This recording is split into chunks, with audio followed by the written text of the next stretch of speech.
आज वो दिन है जिसका कई लोगों को काफ़ी समय से इंतज़ार था। बहुत लोग सोच रहे थे कि भाई क्या आएगा सुप्रीम कोर्ट का फैसला। आज सुप्रीम कोर्ट का फैसला आ गया। Today is that much awaited day when Supreme Court had to announce its judgment on Prashant Bhushan's contempt matter. अब आपको याद होगा there are two separate matters. दो अलग अलग मामले हैं. One matter related to 2009 when Prashant Bhushan had given an interview and spoken about half of the past CJIs. That matter is continued. वो अभी चल रहा है, उस पर फैसला नहीं हुआ है. उसकी 17 तारीख को नेक्स्ट हियरिंग होगी. उसके अंदर सुप्रीम कोर्ट ने यह कहा कि हमें प्रशांत भूषण का एक्सप्लेनेशन पसंद नहीं आया, स्वीकार नहीं है. इसकी सुनवाई होगी. राजीव धवन जो कि प्रशांत भूषण के एडवोकेट हैं, वो 17 तारीख को इसके बारे में आर्ग्यूमेंट करेंगे. तो उस पर अभी तक हम कुछ नहीं जानते.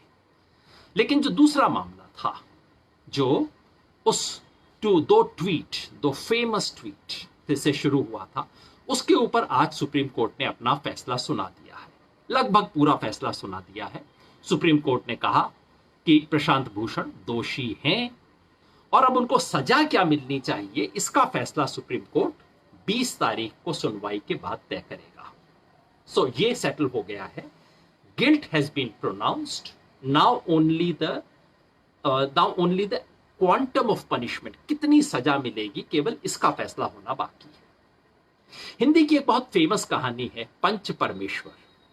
कहानी है गांव में अलगू चौधरी और जुम्मन मियां के बारे में. दोनों की आपस में खटपट है, पुराना एक दूसरे का झगड़ा है. और अचानक पंचायत क्या फैसला करती है, जुम्मन मियां के एक मामले में अलगू चौधरी को पंच बना देती है. अब सारा गांव समझता है कि नहीं, दोनों की तो आपस में खुंदक है. अलगू चौधरी तो जुम्मन मियां के खिलाफ फैसला देगा ही देगा. लेकिन जब पंच की कुर्सी पे बैठते हैं, उस आसन पे बैठते हैं अलगू चौधरी, तो वो कहते हैं कि नहीं, जो सच है मैं तो वो सच बोलूंगा. वो सच संयोग से उस समय जुम्मन मियां के पक्ष में था. वो फैसला सुनाते हैं और वो कहते हैं, और प्रेमचंद की वो बहुत फेमस कहानी है पंच परमेश्वर. पंच तो परमेश्वर है. जब आप उस सीट पे बैठ जाते हैं तो फिर आप परमेश्वर की तरह बोलते हैं. तब आपका कोई ना दोस्त है, ना दुश्मन है, ना कोई खुंदक है, ना पसंद है, ना नापसंद है.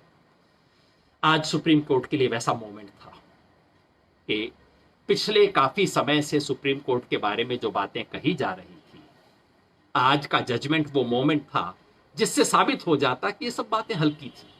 लोग किस तरह की बातें कह रहे थे? लोग कह रहे थे कि देखिए, ये सारा का सारा मामला प्रशांत भूषण को सेट करने के लिए, प्रशांत भूषण को फंसाने के लिए, प्रशांत भूषण से खुंदक निकालने के लिए किया जा रहा है.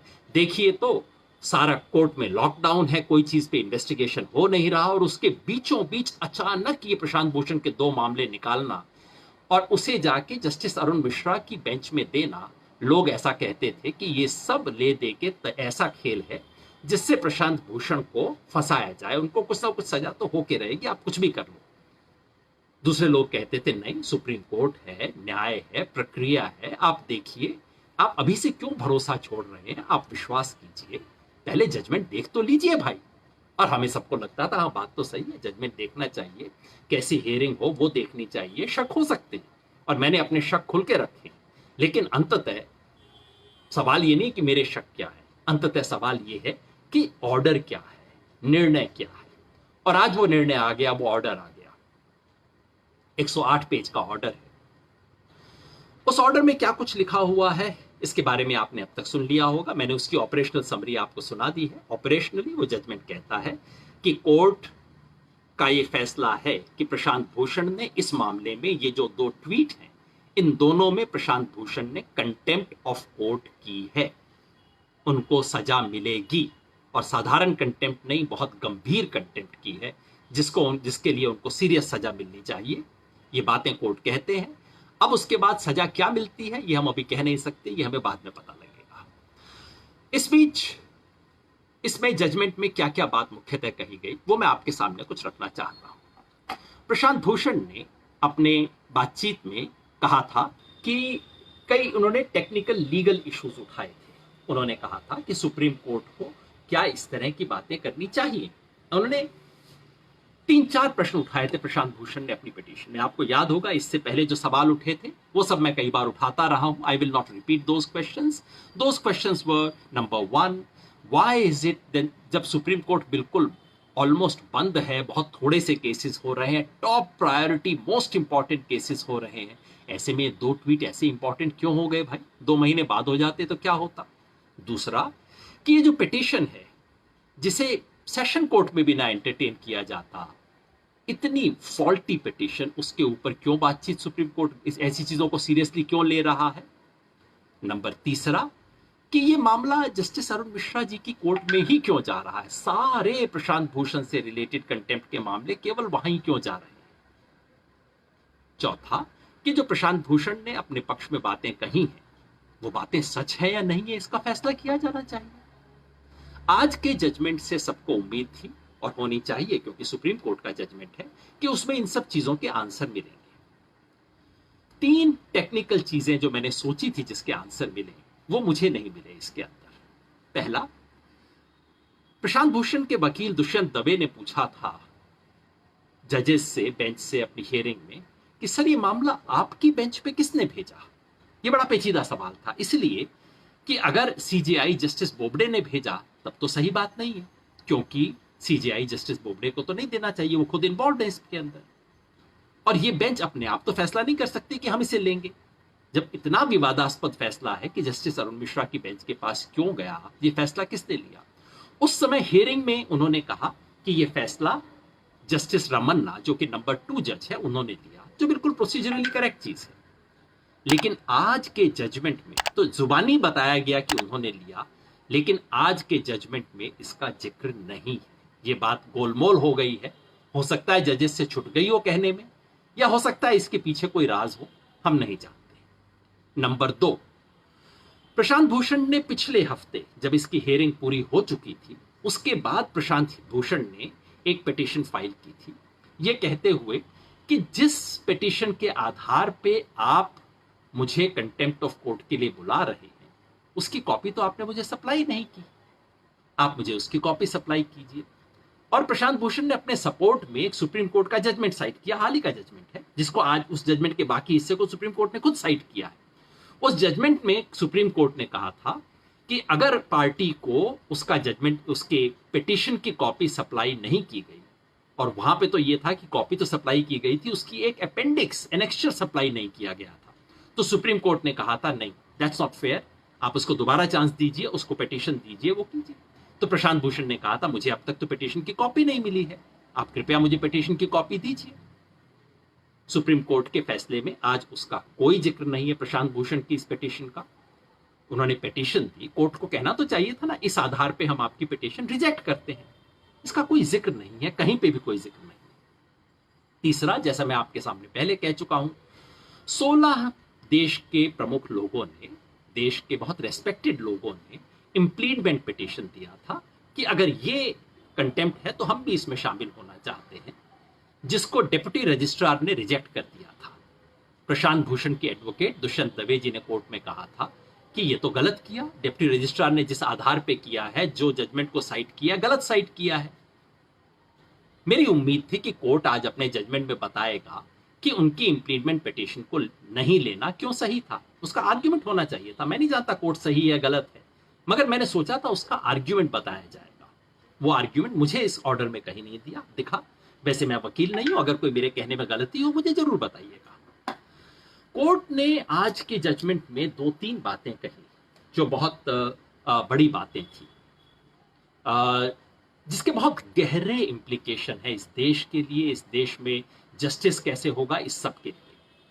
पहला, कोर्ट ने कहा कि ये जो कंटेम्प्ट ऑफ लॉ में कहा जाता है कि ऑब्स्ट्रक्शन ऑफ जस्टिस आप जो करते हैं, देखिए कंटेम्प्ट ऑफ लॉ बना किस लिए? कंटेम्प्ट ऑफ लॉ इसलिए बना है कि सुप्रीम कोर्ट को आपने पावर तो दे दी कि वो जजमेंट दे, अगर उस जजमेंट का पालन ना हो तो क्या होगा?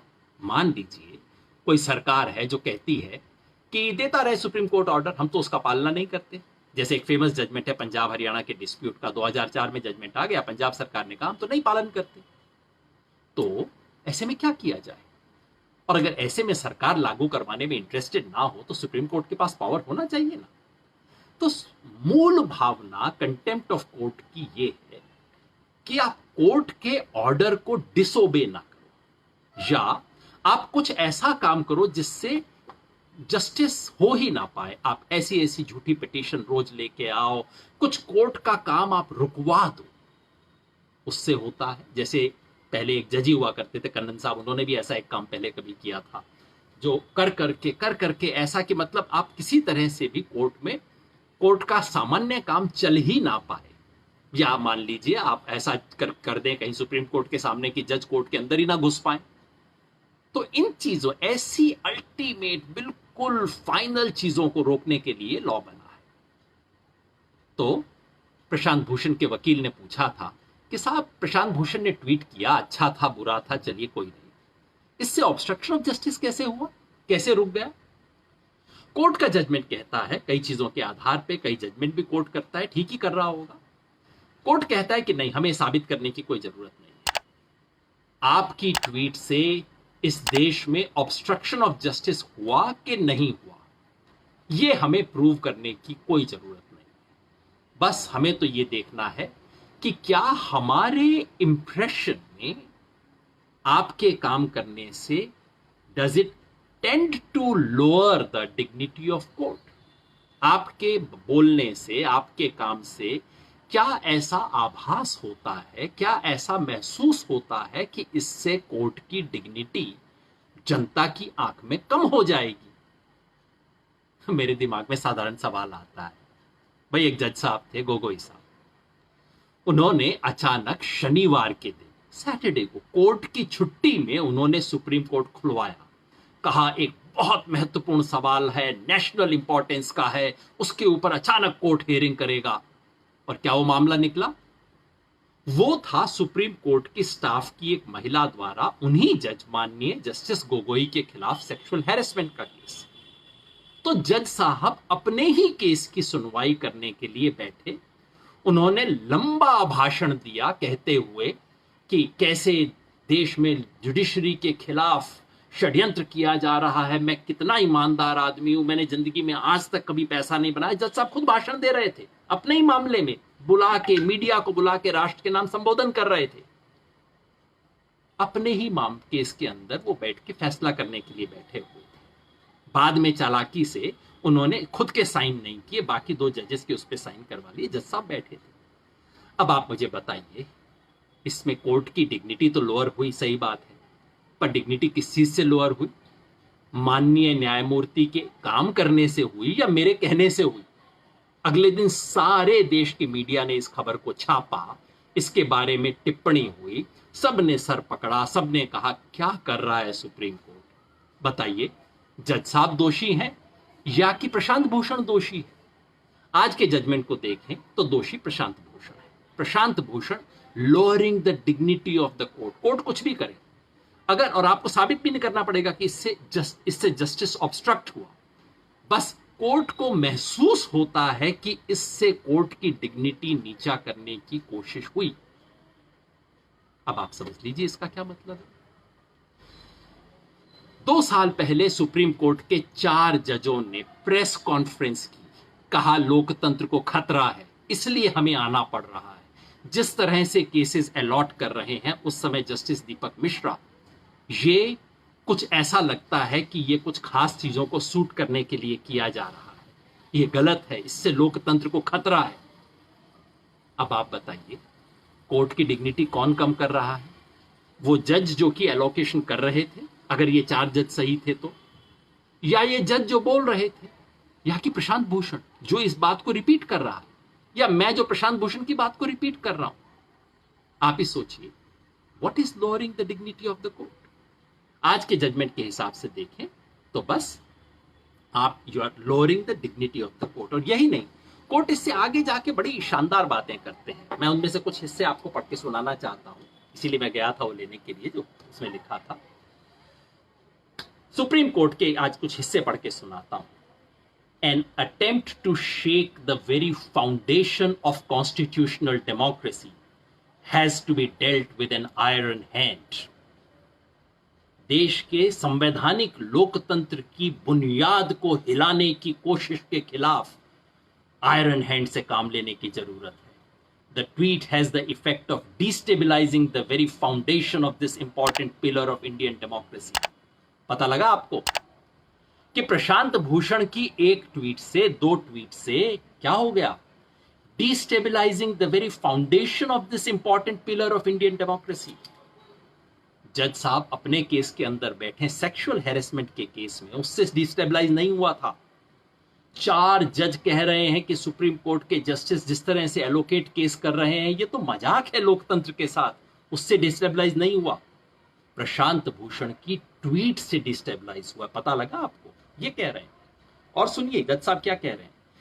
No doubt the court is required to be magnanimous when criticism is made of the judges or the institution of administration of justice. However, such magnanimity cannot be stretched to such an extent which may amount to weakness in dealing with malicious, scurrilous, calculated attack. कि हमें वैसे तो दिल चौड़ा रखना चाहिए, लेकिन कहीं कमजोरी का लक्षण ना आ जाए, खास तौर पे अगर मेलिशियस मतलब बदनियती से किया जाए। पता नहीं नियत का कैसे पता लग गया जज साहब को। अगर ऐसा चाहते तो फिर इसके बारे में पूरी पुलिस से इंक्वायरी करवानी चाहिए थी कि प्रशांत भूषण ने ट्वीट कब किया, किसकी संगत में किया, पीछे क्या डिजाइन था। कैलकुलेटेड अटैक, जज साहब कह रहे हैं कि कैलकुलेटेड था। साहब अगर कैलकुलेटेड कह रहे हैं, देश का सुप्रीम कोर्ट है, इतनी बड़ी बात कह रहा है, थोड़ा एविडेंस तो दे दीजिए ना, पीछे क्या कैलकुलेशन था, पीछे कौन कौन लोग थे, कितनी बड़ी इसके पीछे फोर्सेस थी, कौन कौन षड्यंत्र थे। भाई बहुत बड़ी चीज है देश के खिलाफ। Please, I would have expected some evidence about all these things. जज साहब ये सारी बातें कह रहे हैं उसके अंदर। तो दूसरी एक इंपॉर्टेंट बात जो आज के उसमें आती है, एक और पैरा मैं पढ़ के सुनाना चाहता हूं। वैसे इससे मुझे एक किस्सा छोटा सा याद आया। इंग्लैंड में कोई 20 साल पहले एक केस हुआ था, जहां वहां के कोर्ट ने जजमेंट दिया। वहां के एक अखबार ने फ्रंट पेज पे खबर छापी। खबर क्या थी? खबर का हेडलाइन मैं आपको बता दूं। उसने वहां के जितने भी जज साहिबान थे उनकी तस्वीर छापी, उल्टी करके टांग दी तस्वीर, जिसमें जज उल्टे दिखाई दे रहे थे, धड़ ऊपर, सर नीचे और धड़ ऊपर। और नीचे अखबार की हेडलाइन क्या थी? यू फूल्स। ये इंग्लैंड के बड़े सर्कुलेशन वाले अखबार ने अपने जजेस के बारे में फ्रंट पेज पे छापा था। मामला गया जजेस के सामने कंटेम्प्ट ऑफ कोर्ट के लिए। जज साहब ने कहा, नहीं उसमें लिखा था यू ओल्ड फूल्स। तो जज हंसे, उन्होंने कहा देखो भाई, ओल्ड तो हम हैं और फूल्स हैं या नहीं ये इतिहास बताएगा, बाद में देख लेंगे, ये तो जजमेंट की बात है। ये होता है लोकतंत्र की मर्यादा। ये होता है जिन लोगों को विश्वास होता है कि मेरे पे कोई उंगली उठा नहीं सकता। जब चरित्र आकाश की तरह साफ होता है, आप कहते हैं आकाश पे थूक लो, कोई फर्क नहीं पड़ता। आकाश कुछ आपको पकड़ता है? अगर आप उस पर थूकते हैं, वापस थूक आपके मुंह पे आ जाता है। आकाश अपनी जगह रहता है। ये मर्यादा होती है। खैर, कोर्ट कहते हैं, no doubt that it may be better in many cases for the judiciary to adopt a magnanimous charitable attitude even when utterly uncharitable and unfair criticism of the operation is made out of bona fide concern for improvement. However, when there appears to be some scheme and design to bring about results which have the tendency of damaging the confidence in our judicial system and demoralize the judges of the highest court by making malicious attack, etc., etc. तो साहब there is a design, malicious design है, scheme and design to bring about results which have the tendency to damaging the confidence. अब जब Supreme court किसी चीज में कहता है, अगर कोई छोटा सा कोर्ट भी कह दे, सेशन कोर्ट कह दे कि इस नियत से काम किया गया, हाई कोर्ट क्या पूछता है कि साहब इसका क्या एविडेंस था, आपने कैसे किया? तो सुप्रीम कोर्ट इसका तो कुछ जवाब देगा ना। मैंने ढूंढा, मुझे वो जवाब मिला नहीं। हो सकता है बाद में बताया जाए इसके पीछे क्या डिजाइन था, क्या मेलिशियस इंटेंट था, पता लग जाएगा शायद इसके बारे में। दूसरी चीज सुप्रीम कोर्ट आज क्या कहते हैं, जब ये सब बात होती है, जब आपसे पूछा जाता है, सॉरी एक चीज और यहां अंडरलाइन की हुई दिख रही है, हाँ, ये जो कहते हैं, if such an attack is not dealt with the requisite degree of firmness, it may affect the national honour and prestige in the comity of Nations.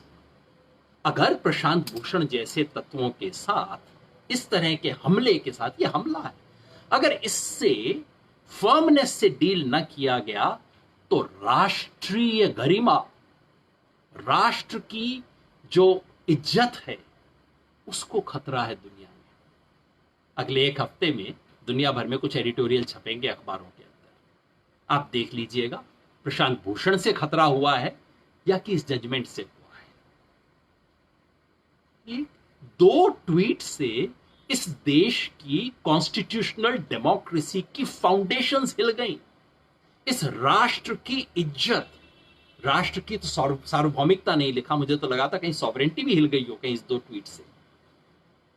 आज से 20 साल बाद आप ये सब पढ़ेंगे, हंसेंगे, हमारे बच्चे हंसेंगे। आपके जमाने में सुप्रीम कोर्ट ये चीज कहता था। ये जो एडीएम जबलपुर का जजमेंट है, जिसको पढ़ के आज भी हम सर झुकाते हैं, कहते हैं बाप रे, एक जमाने में सुप्रीम कोर्ट में ऐसे जजमेंट आते थे, जिसके लिए सुप्रीम कोर्ट के जजेस को रिटायरमेंट के बाद माफी मांगनी पड़ी थी। कहा था हिम्मत नहीं थी हमने। वैसा काम तो नहीं हो रहा, सोचना चाहिए इसके बारे में।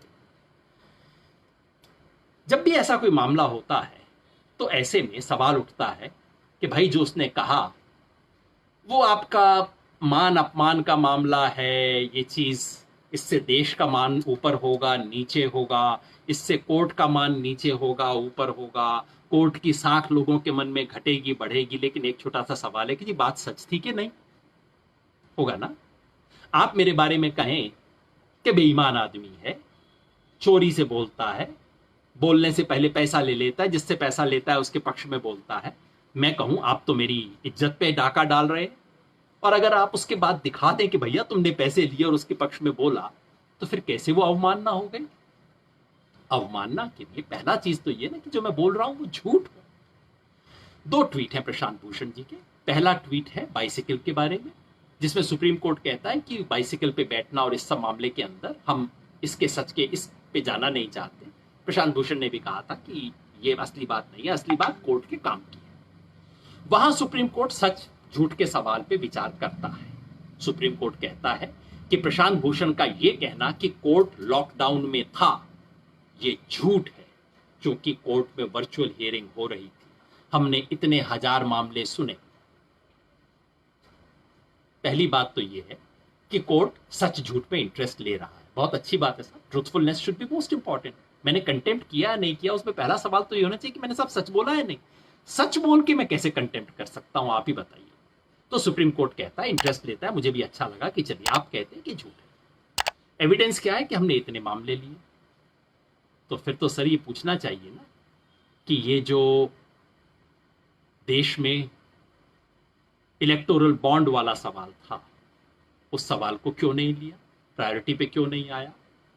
कि ये जो कॉन्स्टिट्यूशनल वैलिडिटी है सीएए एक्ट की, उस पर विचार क्यों नहीं हुआ?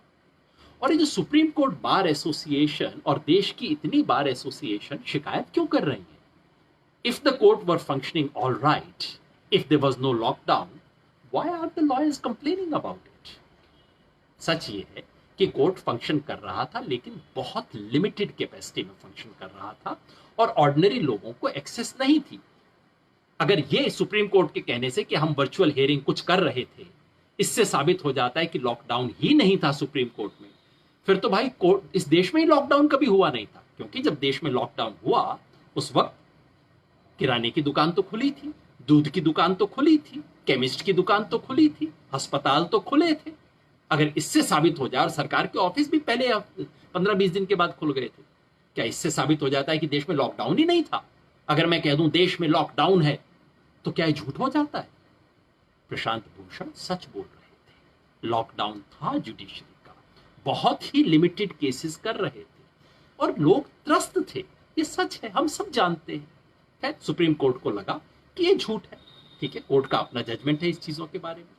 फिर दूसरा ट्वीट जहां प्रशांत भूषण कहते हैं कि देश के अंदर लोकतंत्र खत्म हो रहा है और आज कोई फ्यूचर हिस्टोरियन होगा तो इस लोकतंत्र के डिस्ट्रक्शन में सुप्रीम कोर्ट की भूमिका और पिछले 4 सीजेआई की भूमिका को नोट करेगा। ये शब्द है प्रशांत भूषण के। कोर्ट कहता है डेमोक्रेसी डिस्ट्रक्शन हो रहा है, नहीं, हमें इसमें नहीं जाना, ये पॉलिटिकल डिस्कशन है। सही बात है, मेरा विचार हो सकता है, लेकिन सुप्रीम कोर्ट इसमें क्या जजमेंट पास करेगा उसमें कोई। बाकी जो 2 सवाल हैं कि सीजेआईज की क्या भूमिका थी, असली सवाल तो ये ना कि पिछले 4 सीजेआई, बिल्कुल प्रशांत भूषण ने कहा है और ये बिल्कुल आरोप है प्रशांत भूषण ने 130 पन्ने का एफिडेविट दे के एक एक सीजेआई के कार्यवाही कारगुजारी के बारे में डिटेल्स में बातें बताई हैं। तो अगर वैसा है तो भाई कम से कम हमें जानने का तो अधिकार है ना कि वो बात सच थी या नहीं। जैसे सुप्रीम कोर्ट ने तकलीफ की, उन्होंने देखा कि हाँ ये बात, ये जो आप कहते हो कोर्ट लॉकडाउन में है या नहीं, उसकी सच्चाई की जांच की सुप्रीम कोर्ट ने। तो क्या सुप्रीम कोर्ट को इस बात की जांच नहीं करनी चाहिए थी कि पिछले 4 सीजीआई का कंडक्ट क्या था? प्रशांत भूषण ने लंबी लिस्ट दी थी, पूरा एक एक इश्यू नैरेट किया था, अपने आप को ही नहीं 50 दूसरे लोगों को कोट किया था कि सबको ये कह रहे हैं साहब देश में। अच्छा ना होता कि सुप्रीम कोर्ट जांच करता कि शनिवार के दिन उस चीफ जस्टिस का कोर्ट को खोल के अपने मामले में बैठना क्या उचित था? और रिटायर होने के दूसरे दिन राज्यसभा की सीट आप ले लेते हैं, ये कौन सी गरिमा है? क्या इससे सुप्रीम कोर्ट की इज्जत कम नहीं होती देश के सामने? और जब मैं बोल दूं कि इससे सुप्रीम कोर्ट की इज्जत कम होती है, क्या मेरा दोष है या उनसे जिन्होंने दूसरे दिन राज्यसभा की सीट ले ली? कौन कर रहा है पॉलिटिक्स यहां, मैं या कि वो जिन्होंने सीट एक्सेप्ट कर ली? ये सवाल है, इन सवालों पे तो बात होगी। तो सुप्रीम कोर्ट ने सच के बारे में बात नहीं की, इसकी ट्रुथफुलनेस की जांच नहीं की। अगर कोर्ट प्रशांत भूषण के एक एक चीज के बारे में, जैसे उन्होंने लॉकडाउन के बारे में बोला, सही गलत जो भी है कोर्ट है भाई, उनका जजमेंट है, उसी तरह से प्रशांत भूषण ने जो लंबा एक एक जज के बारे में फहरिस्त बताई थी, उसमें भी कोर्ट अगर अपना जजमेंट दे देता तो कितना खूबसूरत होता। हो सकता है मैं सहमत ना हूं, लेकिन पता तो लग जाता ना कि क्या था। वो मुझे नहीं मिला, आपको दिखाओ तो बताना। आखिरी बात जो कोर्ट कह रहे हैं वो ये कि हमारी जो कंटेम्प्ट ऑफ कोर्ट की जो पावर्स हैं वो पावर अनलिमिटेड है, क्योंकि प्रशांत भूषण के वकील ने और सबने कहा था कि देश के अंदर एक कानून है कंटेम्प्ट ऑफ कोर्ट। वो कानून कहता है कि अगर कोई पिटीशन आएगी तो उसमें सबसे पहले आपको अटॉर्नी जनरल की राय लेनी पड़ेगी। वो कानून प्रोसीजर बताता है, वो कानून बताता है कि आप इतनी सजा दे सकते हैं, इतनी सजा नहीं दे सकते। आज सुप्रीम कोर्ट कहता है कि नहीं, हम इससे बंधे हुए नहीं। सुप्रीम कोर्ट कह रहे हैं कि ये कंटेम्प्ट ऑफ कोर्ट की जो हमारी पावर है ये किसी कानून से नहीं है, ये सीधे संविधान से है। जो बिल्कुल सही बात है, संविधान में लिखा हुआ है, लेकिन उसका अर्थ वो ये निकाल रहे हैं कि चूंकि सीधे संविधान से है, इसलिए कंटेम्प्ट ऑफ कोर्ट कानून के अंदर जो प्रोसीजर लिखा हुआ है हम उससे नहीं बंधे हुए, और कितनी सजा देनी चाहिए, कैसे देनी चाहिए, हम उससे बंधे हुए नहीं है। तो कल सुप्रीम कोर्ट चाहे तो प्रशांत भूषण को फांसी की सजा दे सकता है। जो कंटेम्प्ट ऑफ कोर्ट कानून है वो कानून तो कहता है कि 6 महीने की आप सजा दे सकते हैं, लेकिन आज सुप्रीम कोर्ट ने साफ कर दिया है कि नहीं, ये हम इससे ऊपर है, हमारी कॉन्स्टिट्यूशनल पावर है, हम अपने प्रोसीजर बनाएंगे, हम तय करेंगे कि क्या करने की जरूरत है। तो कुल मिला के लब्बो-लुआब ये कि आज की सारी बात से साबित होता है कि सुप्रीम कोर्ट सर्वोच्च है। हमारे यहां कहते हैं ना सर्वशक्ति संपन्न, सर्वशक्ति संपन्न है, सब ताकत है। मुझे इससे एतराज नहीं है, सबसे ऊंचे न्याय करने वाले को सर्वशक्ति संपन्न होना चाहिए, लेकिन जो सर्वशक्ति संपन्न है उसे सर्वगुण संपन्न भी होना होगा, उसमें सब वर्च्यूज भी होनी होगी, उसकी मर्यादा दूसरों से ऊंची होनी होगी। मैंने आपको इंग्लैंड के कोर्ट का एक एग्जाम्पल दिया, मैंने आपको पंच परमेश्वर वाली कहानी बताई। ये कहानियां हैं जो आपकी कोर्ट में आस्था बना देती है। उसके बाद जब जजेस ने वो कह दिया, उसके बाद आप समझिए जिस एडिटर ने छापा था यू ओल्ड फूल्स, वो एडिटर कितना छोटा दिखाई दिया होगा लोगों को कि देखो तुमने क्या बोला और जजेस ने क्या बोल दिया।